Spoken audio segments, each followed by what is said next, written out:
So the big question is this: how do most agents who struggle to get the information that most successful agents hoard to themselves grow and prosper without this information? That's the big question, and this video cast is the answer. Welcome to Real Estate Rockstars. I'm your host, Pat Hyben. All right, guys, well, we've tried the new show for a number of episodes, and the downloads have spoken. You guys love this show. Wow, I am so honored that we can do an engaging and fun and current show that agents from all over the world are listening to and learning from about what's happening in our beloved real estate industry. So we're going to keep it up. We're excited, and welcome to today's State of the Market. Welcome, Rockstar Nation. Thanks for tuning into the State of the Market podcast with your host, Pat Hyben and Kevin Kaufman.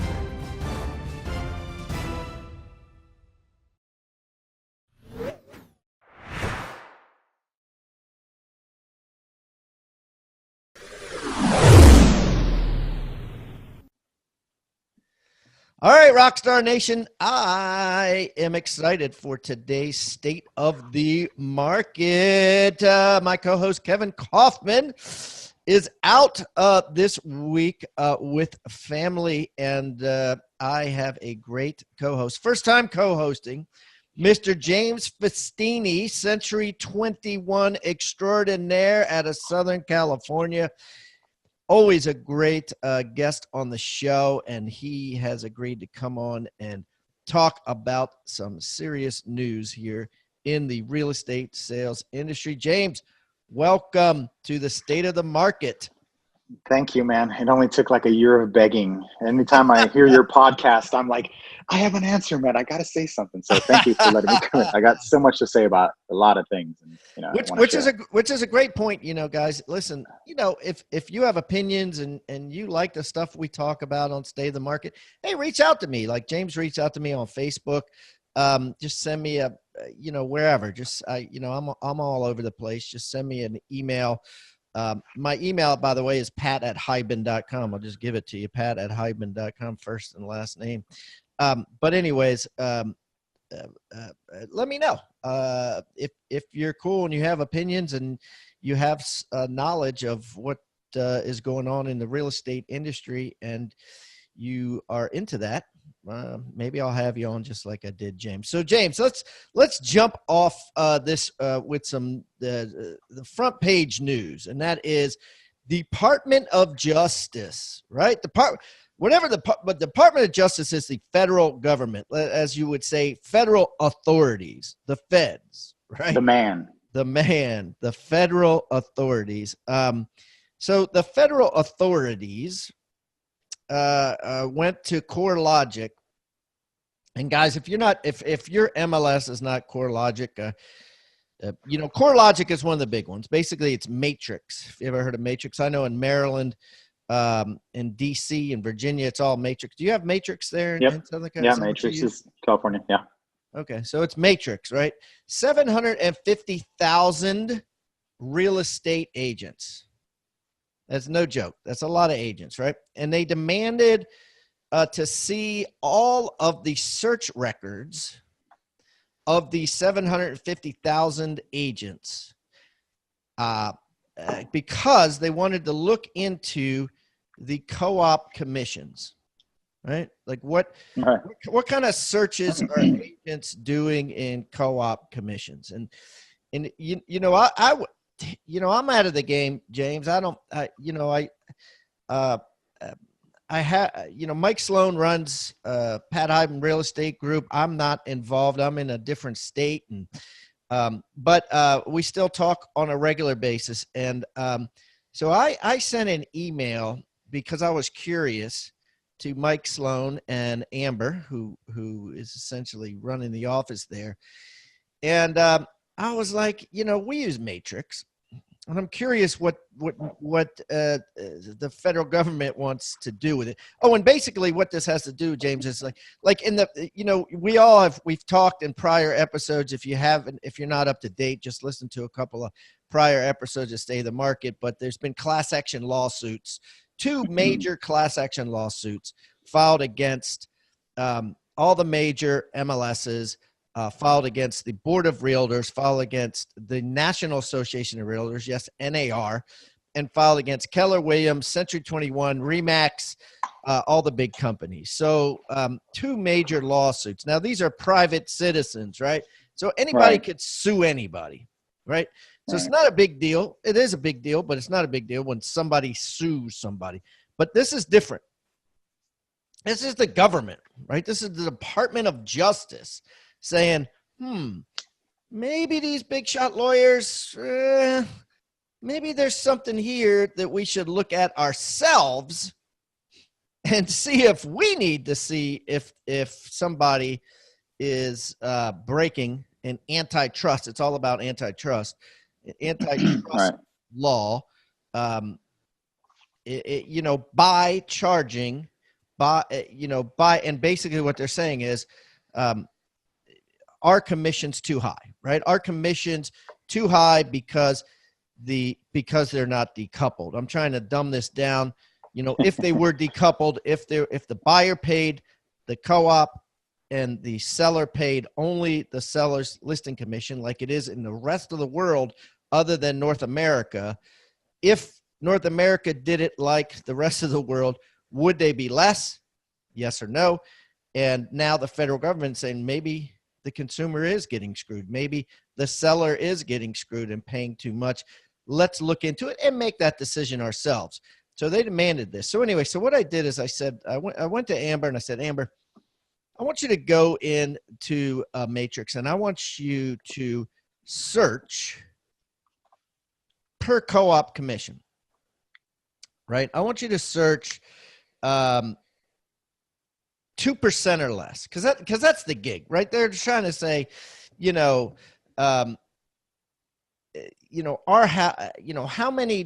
how many agents are actually searching for their sellers and telling their sellers, listen, I searched whether or not you could sell this home for less than X. And what I found out is this many people are able to successfully do it. So maybe you should try it too. Right. And they're trying to look at those searches and seeing how many agents are actually doing that rather than just going out there and saying, here's the commission and, this much goes to the co-op agent and this much goes to the listing agent. And I said, when you search, under just curiosity, under 2%, how many listings are there for Howard County, Maryland? And she said 101 listings out of 1,761. So that's what, like 7% are 2% co-ops or less, which is interesting. And I said, can you put a dollar amount in there? So if James Festini wanted to put a co-op as a dollar amount, like $5, is that allowed, right? Or does it kick it back and say, no, you can't do that. It's got to be a certain percent. No, you can do that, right? Yeah. So, which is good. You can. Which is good for against the feds, meaning the feds are trying to say, not that they're trying to say, they're investigating. As is this NAR lawsuit is trying to investigate, whether you're forced to put a percentage in there, whether you're forced to put a certain high percentage in there, or you can do whatever you want. So it fares good for the agents that you can do whatever you want. It fares good for the agents that you can actually search, so you could give your seller information and say, I searched and this is what I came up with.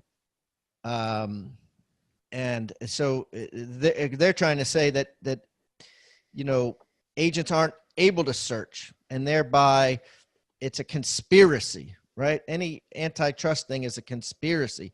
Well, this is all fair and good for the agents because it's showing that it's not a conspiracy, that you're able to do as an agent what you want. No one's forcing you to, by not giving you the ability to co-op a dollar amount, not giving you the ability to search and find out how many people are actually selling for certain co-ops. I Right. mean, you could go in there and you could put in, has anybody sold a house for $1? Right. And so it allows you to do that. And that's, I think, a good thing. If it didn't allow you to do it, then they might have a better case. Am I making sense? Yeah. I mean, it's as complicated as it is. It's in a nutshell. This comes down to somebody was wronged and cried foul. Who was it? A buyer or a seller? What do you think? A buyer or a seller? A seller. It was said unequivocally a seller, because yeah. the people in the lawsuit, right? The two class action suits are sellers. And what they're saying is that how they always have to take poster children. They take like 3 of them, I think, for each class action lawsuits, and then other people can follow suit. But right. But they're sellers, and the sellers are saying, look, I think the market was less, meaning the market was less. Like, I could have sold my house for less of a commission. And the buyer who bought the house overpaid. Wait a minute. Maybe they're buyers. Because if the buyer overpaid, they have to overpay to pay the commission. Right. No, I think you're right. I think they're buyers, actually, because the buyers are suing, saying, look, we overpaid for this house because that seller had to pay a commission rather than me being able to negotiate that commission. Maybe they're both. And then the seller says, we didn't make as much profit because we had to pay both sides of the commission. It's probably both. Right. Yeah. What do you think? Yeah. I think it comes down to, okay. Let's just imagine that a buyer says, oh my gosh, I didn't realize I paid more because the seller pays the commission. But in some way, a buyer's agent is responsible to say, and most of the time the buyers are going to say, how do you get paid? And you say, oh, the old script, which always like nails on a chalkboard. Oh, don't worry about it. You don't pay me. The seller pays me. But technically you're paying let's just use 5%, 2.5% more because I'm coming in there representing you. But the flip side of that, the question is, then will the buyer say, well, I'll just go ahead and pay less and forget you. I'm going to go directly there, which they do all the time. So if an agent is transparent and saying, I can't imagine an agent telling the buyer, but if you go directly to them, then you can avoid that commission. Chances are, like when I get a buyer who comes in and says, I'm coming to you directly, will you reduce your commission? I say no. I'm still doing the same amount of work. It's because I'm building 2 houses. It doesn't mean I'm not building 2 houses. You're not going to get 2 for 1. That doesn't work like that. If you want to go get an agent, it's probably better. I refer agents away from me, or buyers away from me when they come in. So if a buyer is misunderstanding how the money works and that the agents get paid for by the seller, here's the question for a seller or a buyer, more for the seller if the seller's upset. Would they get more by eliminating the buyer's agents and not promoting it in the MLS? Because you could put it in the MLS and say $5 commission. But most agents look at that. Because most agents, I'm going to say that most agents in the U.S., or the majority of agents, sell 2 deals a year. They look at it, but they don't. I mean, it's like if 8 out of 10 houses now are being sold or being shown based on a Zillow or one of these, where the buyer finds it themselves, right? Does the agent actually look at it? Most of the buyers go to settlement, but most of the qualified buyers just find it. Yeah, this has to do with just transparency. When I go to a listing appointment, I show them, here's how much I'm going to make and here's how it's split. Any questions? I've never, and maybe this could start happening because people read the news or something, but I've never had a seller say, why do I have to pay the buyer's agent? I just want you. And in the same turn is that those discount brokerages who say, I'll do it for 3%, in many cases are saying, yeah, I'll do it for 3%, but we're going to have to pay the other guy some more. But now that I got you at the table, let's talk about that. And it's kind of a bait and switch in many cases for the discount guys. Interesting. To get them in. And a lot of people don't understand that. And by then it's, they already got the lead. But if that's the case, then most qualified buyers in the marketplace already have an agent. We can assume that within the day that Joe Blow buyer says, I'm interested in buying a home, they download whatever app, if it's 2019, and they say, I'm interested, within 4 or 5 clicks, they're going to be connected with Joe Blow Real Estate. And that's it. The relationship is built, provided that they have some rapport or something. If this is one of those lone wolf buyers who just hop from one to the other, then that's a whole different animal, which is the minority of most buyers out there. Investors maybe sometimes do that. But for the most part, they're going to get connected to someone who says, I will guide you. I'll be your Sherpa. Let's go through. And at some point, is that buyer going to turn around and say, oh, I didn't realize I could eliminate you and save X amount of dollars based on not having the seller pay me in return. But how do you bypass that seller unless they're doing it by owner? You're going to go to an agent. The agent's going to turn around and say, here's my commission for this side and here's my commission for that side. And maybe I can work. So it's so convoluted. You can never get rid of it. I don't know who they're arguing unless somebody's lying about everything. If you don't tell, and to me, well, yeah, that's the thing, right? Because agents, there's a fine line between, lying and just not massively disclosing. I think, and I can say this, right? I'm selling real estate 30, I've had my full-time license 30 some years. I don't think that agents are really, and what I've done in the past, I don't think they hyper focus. And on making sure that the seller understands equivocally how the commissions are split, and the buyer understands equivocally how commissions are paid.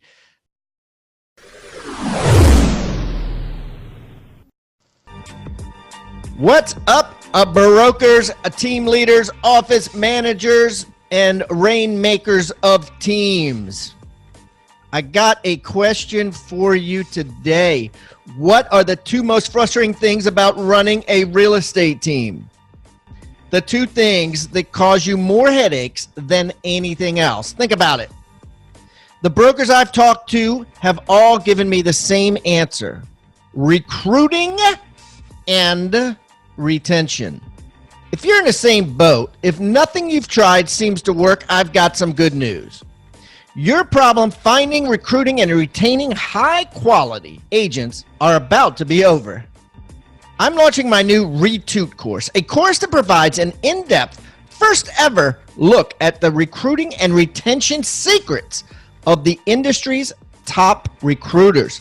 To kick off Retoot's launch, I'm offering the course along with 2 other high-value items at a super low price to podcast listeners.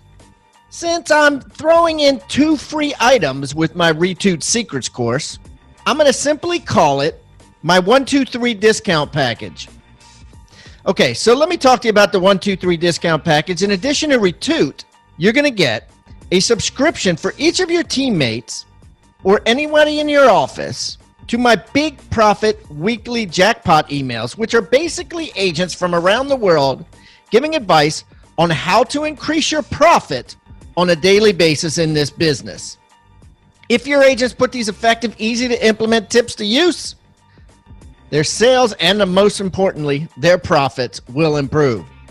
Plus, I'll provide you with a year's worth of monthly sales meetings, content to have at your sales meeting so you don't have to struggle figuring out what to say to your agents or your team. I'm calling it my Lunch and Learn sales training series. That's an entire year's worth of sales meetings that you won't have to plan and that your agents are guaranteed to get massive value from.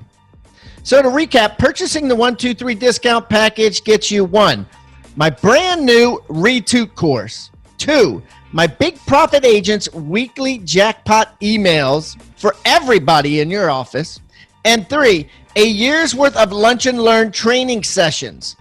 If you want this limited time package, act fast and go to hibandigital.com/ 123. Real easy. HibanDigital.com/123.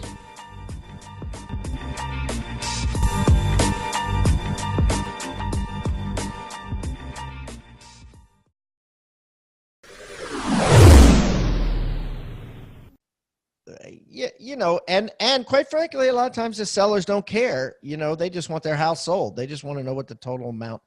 How much are you getting, and when do you got to move? But yeah, that's all they care about.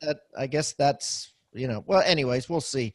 Let's move on to some stuff, other stuff, because man, we could fill up the whole show just on. It's a can of worms, man. Oh my God, it's going to be interesting to watch. It's nothing new. It's just news. Yeah. All right. What else we got to talk about today, James? Lawsuits. More lawsuits. It's always like, what else is there in the news, man? What, an app or two? We're talking lawsuits. The big one that hits home to me is an agent in Southern California, and you can find it on any article. An agent in Southern California, not me. You'd know it if it was me. An agent in Southern California was the epicenter, and the company was Coldwell Banker, somewhere in that ring. I'm trying to track down that individual. If you're that agent, call me. I'll keep you on the private side. Figure it out, yeah. But I want to know, yeah. An agent. Here's the problems with this whole can of worms. It has to do with the do not call. It has to do with texting. It has to do with the MLS sourcing the data for expireds, and it has to do with massive agents being pushed into doing the expireds. So we're talking about a lawyer. I mean, an agent that's being sued because they called an expired. Yeah, according to the article, it had to have started with one agent, but according to the article, hundreds of agents were hammering an expired the day after it expired. Problem is that the homeowner was on the do not call list. So clearly, hundreds of agents were not complying with the do not call list. Well, the first one they're going to pinch is the agent, and the agent's going to say, the broker, I'm working under them, the broker's going to look at the MLS. So the MLSs got tied in. And through all of this started back in February. And it turned out that, unbeknownst to most agents, your MLS does not let you call expireds. They don't tell you not to, but because we've been doing it for decades, somewhere in most MLS rules are, if this is expired, you cannot call them. But you see, most of this data now, 10, 15 years ago, agents... Wait a minute. Yeah. Bottom line is what you're saying is, if they're an expired and they're on the do not call list, you can't call them. But that's everything else whammy. Is free game. No, it's a double whammy. The MLS because Southern California has that funky rule where you can't call expireds at all. But like if you go to Maryland or West Virginia or Kentucky or whatever, I mean, you can call as many expireds as you want. I don't know. You check with your MLS, and I'm sure there's a rule in there that says you can't use our data to solicit homeowners. But knowledge, you think, because that's been. I mean, people have been calling expireds. I would think for decades. You know what I mean? The local MLS of mine in Southern California is one of the biggest, if not the biggest, besides the New York one.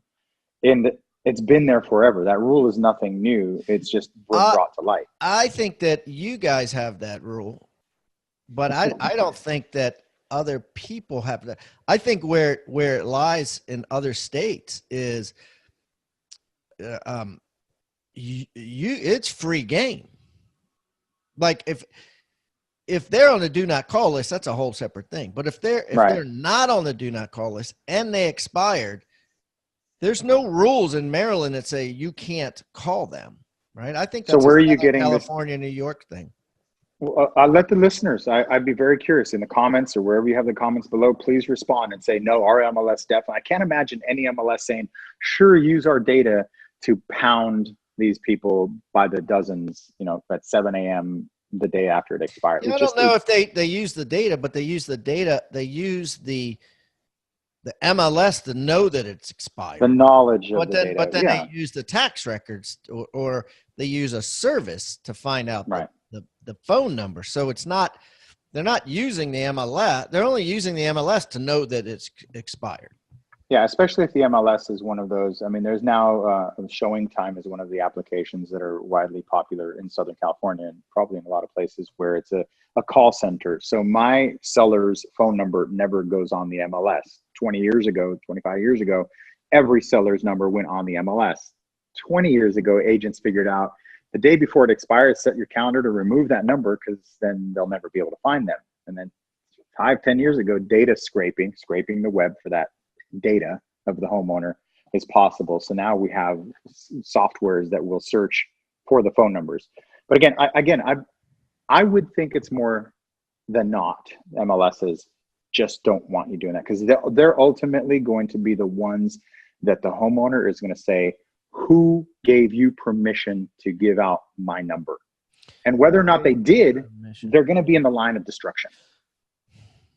They're not going to, it would be easier for the MLS to say, it wasn't us because we don't endorse it or allow it, see in our bylaws, rather than MLS, saying it wasn't MLS, us. Yeah, I don't think it's an issue of the MLS giving out the phone number. I think you're right. I think it's, you could pay companies, right? Like, companies you could pay to get that information lickety split, right? How's right. that? Well, there's several companies out there that you can subscribe to get the expired data.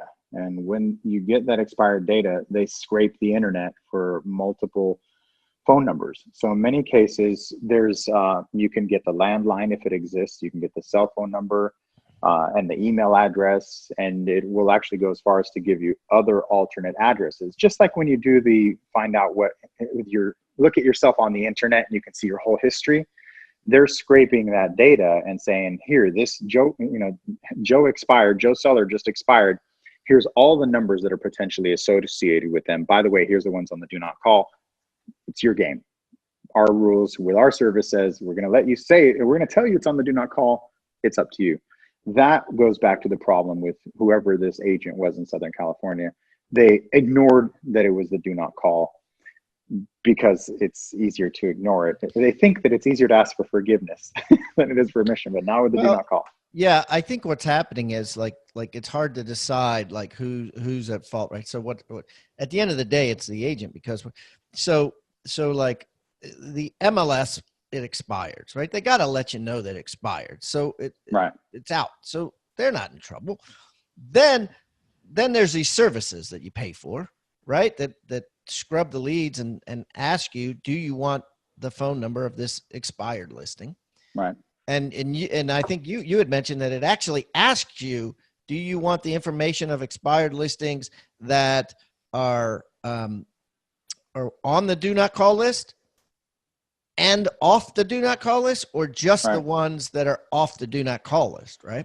Right. You do have that option to say, I don't want anything on the do not call list. So then what is it? So if I pay this service and I'm a member of the MLS, two completely different places. If I pay the service and I get the last night's expireds and I call them this morning, am I in violation of my MLS rules because I am calling expireds, which is not really the MLS, but knowledge of it from this service? How is the MLS involved? So again, it's going to be a weird thing where is the MLS going to kick me out because I'm calling expireds? I didn't even go to your database. If you click the button that says, give me both, give me do not call and give me people not on the do not call, then then the agent becomes liable, because that service, asked you, which one do you want? And then, and then you have a texting service. There's so a lot of agents are using like 4 or 5 different services to do this. And, I think this actual lawsuit that you're talking about, the most recent one, and there's 2 most recent ones in South Florida. They both happen to be, one was Caldwell Banker, and one was against Mars Cuso Real Estate. Had to do with text. Marzuko.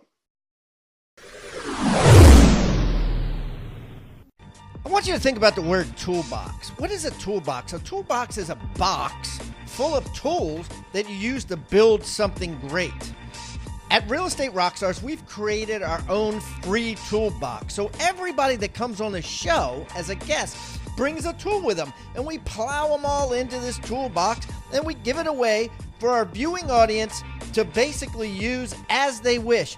Everything we put in there is an actionable item that can be downloaded, can be printed, can be used immediately. And we got things like scripts and dialogues, checklists for teams, checklists to keep agents accountable, referral forms that are filled out at settlement to get referrals by your buyers and sellers. Everything you could think of that you could use on a regular basis about real estate is included in this toolbox. And it's helping agents worldwide sell more houses and make their jobs a lot easier and processes much more efficient. And the thing is, it's absolutely free. All you got to do is go to hibandigital.com/toolbox or text the word toolbox to 444-999. That's toolbox 444-999. Do it now.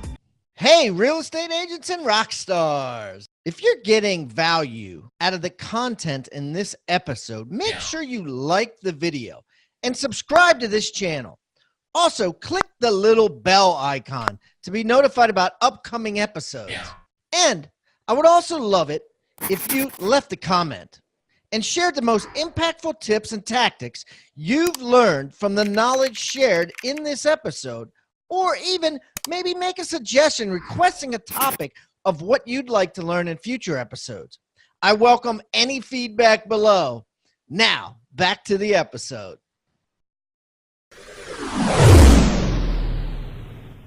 Marzuko Real Estate, yeah. There you go. And and this is a whole nother can of worms, is texting. And I don't know, my cellular service doesn't charge me for text. So I don't know how it works, but it's similar to back in the day when you would send someone an unsolicited fax, you had to pay for their paper and their ink. Therefore, you were billing them for your solicitation. This is the same thing, is that in a way, home consumers using their cellular service have to pay for texts. I don't think I pay. It's unlimited, right? So. Yeah, I don't think so. But in some way, I do pay for the service. But I don't think it's a matter of pennies. I think it's a matter of people getting like 10 million texts and 10 million calls and trying to watch their kid's soccer game and going Serenity now and like throwing the phone in a creek. You know what I mean? I mean, I think that they're like, so, I guess here's the thing when it boils down to it is, and I know, there's a lot of people listening that love getting business off expireds. I've made a lot of money selling expired, selling FSBOs and all that stuff.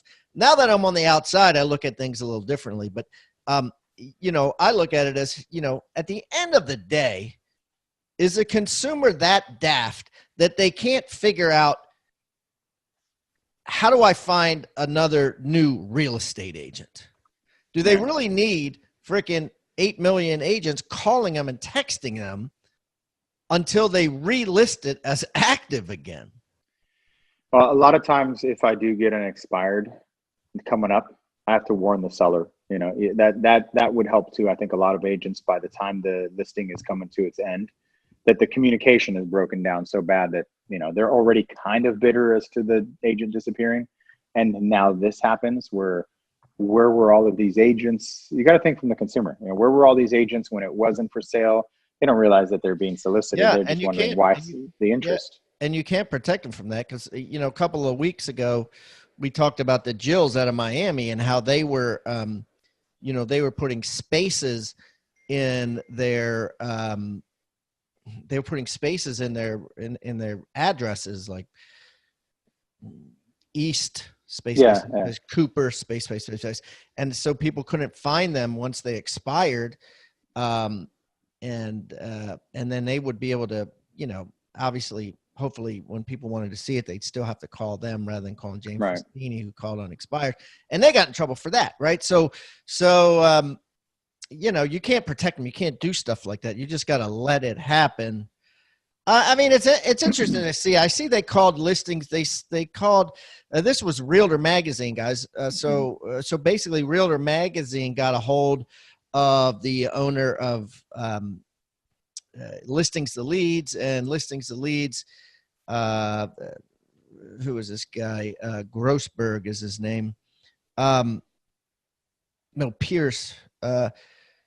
He basically says he told Realtor Magazine, I urge real estate professionals to check their local laws to make sure their combination of technology programs doesn't violate anti-spam laws. Yeah. But in a Bottom line. nutshell, the Telephone Consumer Protection Act, 1991, it's been around. Gee, has it been that long? So I'm gonna hammer these through so that just for the sake of everybody's clarity, what this means. You can't call people before 8 a.m. or after 9 p.m. I call people from 9 a.m. to 8 p.m. That's my draw, right? That's pushing it. You cannot call people on the do not call list. Real estate agents, you are not exempt, period. Okay. Previous relationship, take your chances. You know, you can't say, oh, Century 21 downtown, because now we're Century 21. We can call them because we're affiliate. You cannot use an auto dialer or pre-recorded messages. Now, this is where it gets gray area, because auto dialers are dialers that are looking for people and hanging up on someone in the background and then connecting you in the front. That is called abandoning. You're not supposed to abandon phone calls. You can use machines that will dial instead of you touching your finger, can dial and you speak to someone live. But once you start talking, leaving messages, hitting one button, you ever watch the Simpson episodes? Homer Simpson started a telemarketing gig and he just pushed a button and spammed people all night long. No. You can't push a button and then start automating your voice. But if you get an answer machine, Is this NAR or is this California? Oh no, this is bigger than NAR. This is the man. These are the rules. These are the rules. Okay. These are the rules that all. These are the 1991. These are 1991 and now. I mean, this is the top class action suit, but they're all talking about this. Companies must maintain a company-specific do not call. So we're talking the federal do not call list at donotcall.gov, which complies every month. You go get your big list, and then every month you have to update it, and then every 6 months you have to redo it again. I mean, compliance is a pain, and that's probably why agents do this. Solicitors must provide the name of their company and their company's telephone number to the consumer they're calling, aka no spoofing your number. That's all. Just don't spoof. People do it. Some people do it. I'm sure they're doing it all the time. Yeah. They're doing all. Everyone gets Everybody's local calls. Yeah. I get local calls. I'm like, ooh, it's a lead from my area. And all of a sudden it's like, hello, dude, I have had the same cell number for about 25 years. And all of a suddenly I'm getting all these calls with my same, first three numbers, first six numbers, right? All these calls have the first six numbers of mine. I'm like, who the hell got a cell phone? Yeah, they're spoofing it. 1991, the same year I got one, and happens to, be calling me. That's not in my phone book. That's just So to help our fellow agents, if you have to ask yourself if this is the right thing, it might not be. You can. I say call the expireds, but don't harass them. I say comply with the do not call list. But your company's supposed to maintain one. Try your best to do that, but follow the federal one, and then be courteous in and out. Going back to that, it's about spam and unsolicited, and these are agents who are paying these services to get multiple sources of data, and then they're automatically the next morning at 7 a.m. spamming them saying, "Good morning. I notice your home is no longer for sale. If you're hiring the right agent, call me. I think your agent screwed up," or whatever it is they're saying. They're doing it on these people's personal time, and that's unfortunately our business is a marketing, and I think eventually it'll all be illegal eventually. Like all the MLS, all the boards, and they'll be like, look, if a house expired, you just can't call them. Cut it out. Okay, so let's wrap this up with the last piece of news here, because I like to cover at least three big things. Better Homes and Gardens came out. Which is an entity under the Realogy umbrella, of which you're under. You're at Century 21. You're under Realogy, right? Yep. Yeah. Okay. So Century 21, Coldwell Banker, Better Homes and Gardens, and a couple other little ones. So they came out and they're like, dudes, for years we've been charging 8%, franchise fees, and we're gonna drop our franchise fees to all of our agents to 5%. And not only are we going to drop it all the way down to 5, we're going to cap it at 6,000. So they're like the most you could pay is 6,000, which means, if you make $120,000 gross commissions, you'll pay $6K, and then everything over 120 or whatever that you don't have to pay anything to Better Homes and Gardens. And they're obviously doing this to compete, right, with Keller Williams, Remax, and EXP, who keep suppressing the amounts agents are actually paying into the system, into the broker. Right. I think Keller Williams is 6%, but they cap it at 3%. Remax is 5%. If you don't have a desk, and then they charge you fees for desks and blah blah blah blah blah. EXP doesn't have one because they don't have because it's kind of blurred lines between the states and they don't have really the regions that need to be paid. Century 21, what are you guys at, 8? Yeah, it's 8. 8. You get your local. 8 yeah. No cap. So how's this going to work, right? You have Realogy, who owns all these different companies, and Century 21's been at 8, Better Homes and Gardens been at 8, and all of a sudden Better Homes and Gardens drops 5, caps at $6K. Century 21's still at 8 with no cap. So what do you think? Do you think eventually they're all going to fall because they're under the same company umbrella? Or do you think that you're a Century 21 agent? Do you see it as, it's not a big deal, that's Better Homes and Gardens. I don't want to be at Better Homes and Gardens. I want to be at Century 21, so I'm willing to pay the extra cash. Yeah, I think in certain regions it would make a difference. There is no Better Homes and Gardens that I know of around here. I think they've been around here, but they're not big enough. It really is going to depend on the individual agent and what their expectation is coming in. I think there's a false expectation that agents come into the business and they're lured in by low cuts, low splits. But if they're not getting the support system or all the support avenues, which are going to be culture, the environment of who's going to be there watching your back. There's going to be the legal support from, any of the attorneys if it hits the fan. You're going to have the training from the office manager or broker on contracts. And then you're going to have the actual sales training going out and getting it. Well, now most of the advice that you can get is done on the internet, YouTube and all that. I mean, before I go to the company attorney, I Google it to see, okay, is this a real thing? So agents come in there probably thinking like a for sale by owner thinks, and that is, I don't really need to pay all of these fees. I'm going to work out of my house. I pay my own gas. I'm going to pay my own things. So what would a company provide? That's why these companies now the big boxes are in so much trouble, because the only thing they can provide is a logo and maybe some sort of recognition through the community. If an agent feels like me, I've been Century 21 for 26 years. I've always felt like it's one less objection. Who's your company? And I'm fine with paying that. It'd be the same as if I wanted to open up a coffee shop, do I want to open up Festini Coffee or Starbucks? Well, I'm pretty sure that if I do Starbucks, I'm going to have to give them a cut, but I will have customers and we'll have a system and a standard. And that's what agents have to understand is you get what you pay for. And the lower it goes, the less you're going to have access to. We got agents now and companies in particular who are doing these rent locations. So they're doing their business on the cloud and they're renting a location for their office space should they happen to meet a client. And now you have all of your transactions cloud-based. Where are you getting your leads from? Are they from the internet? Who's teaching you this? Are you getting taught by YouTube and the internet? Is there somebody like some guru or face of the company telling you, here's how to do it, kid? Or are you completely on your own? And that's why you're getting such a good cut. And so everything's complicated. It's not easy. And if you're a new agent coming in saying, I don't want to pay that, I can do this on my own, you better know what you're doing, and you're going to save just like a buy owner. Most buy owners, the studies will show that they don't get what they think they're going to get because they didn't tap into the resources of a company. So it's bigger than Realogy dropping their caps. It's more about them having to defend a dying culture of big box real estate and battling against this cloud-based stuff. And about a year ago, I heard rumors of Century 21 playing that whole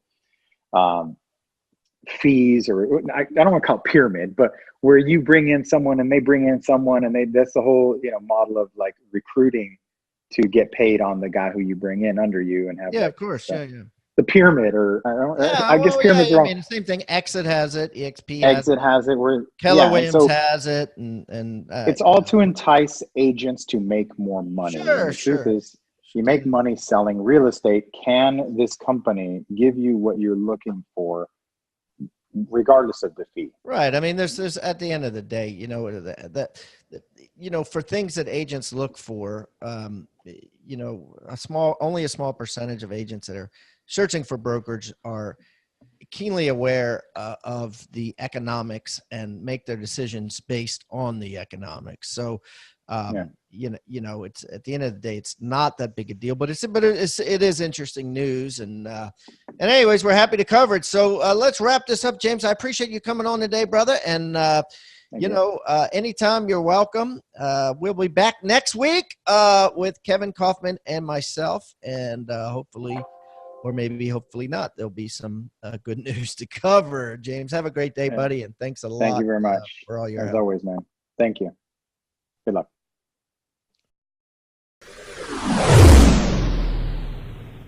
Thanks for tuning into the State of the Market podcast with your host, Pat Hyben and Kevin Kaufman. Thank you so much for listening to the State of the Market. If you have any news you would like us to cover, please go to Next Level Agents on Facebook or send an email to info@rebusuniversity.com. That's info@Rebus University, REBUS University.com, and we'll be sure to bring it up.